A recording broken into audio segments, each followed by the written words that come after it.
রায়গঞ্জ তারা চরঙ্গা আসনে সম্প্রতি কিছু জাতীয় পত্রিকায় আমার বিরুদ্ধে বিএনপি সম্ভাব্য প্রার্থী আমিনুলের বিরুদ্ধে এক শিক্ষকের চাঁদাবাজি অভিযোগ নামে একটি মিথ্যা বানোয়াট ভিত্তিহীন সংবাদ বিভিন্ন গণমাধ্যমে ও সামাজিক যোগাযোগের মাধ্যমে প্রকাশিত হয়েছে, যাহা সম্পূর্ণ মিথ্যা ও বানোয়াট। তার বিরুদ্ধে বিভিন্ন অভিযোগ প্রমাণিত হওয়ায় তৎকালীন কলেজের সভাপতি, রায়গঞ্জ উপজেলা নির্বাহী কর্মকর্তা জনাব নাহিদ হাসান খান সাময়িকভাবে অধ্যক্ষ লুৎফর রহমানকে বরখাস্ত করেন।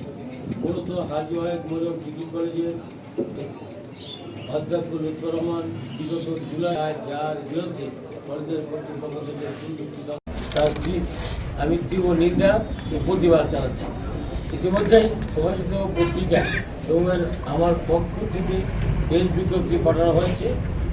প্রিয় উপস্থিতি সাংবাদিক ভাইরা, আপনারা সমাজের দর্পণ, আপনাদের মাধ্যমে সঠিক ও সত্য সংবাদ সরবরাহ করার জন্য আমি দিনেও আপনাদের সহযোগিতা করেছি, আগামীতেও করবো বলে আমি বিশ্বাস করে যাবো ইনশাআল্লাহ।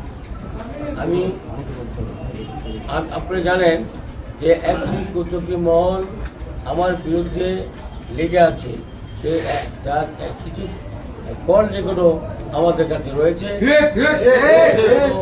দুষ্কৃতি যারা আমাদের এলাকার বাইরে, তারাই এই রায়গঞ্জ তারাশের এসে এমপি হতে চায়। যে আমাদের রায়গঞ্জের প্রত্যেকটা প্রার্থী আমরা ঐক্যবদ্ধ হলে আমরা বলেছিলাম বাইরের কোনো লোক রায়গঞ্জ তারাশে নির্বাচন করতে পারবে না। দিয়েছে এদেশের মানুষ জানা দিয়েছে, অতীতেও রায়গঞ্জ তারাশের মানুষ বাইরের কোনো লোককে গ্রহণ করে না।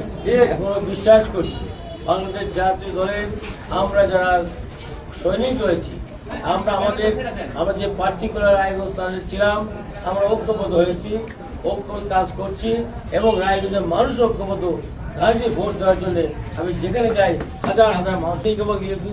মিডিয়ার সদস্য ভাইদের মাধ্যমে আমি দোয়া চাই যে আপনারা, আমি ন্যায় পদ্ধতির কাজ করতে চাই, যদি এমপি হতে পারি, আমি সাংবাদিক ভাই, জনগণ সহ সকলকে নিয়ে রায়গঞ্জ তারাশকে এই যে উন্নয়নের মূল রোল মডেল হিসাবে গড়ে তুলতে চাই।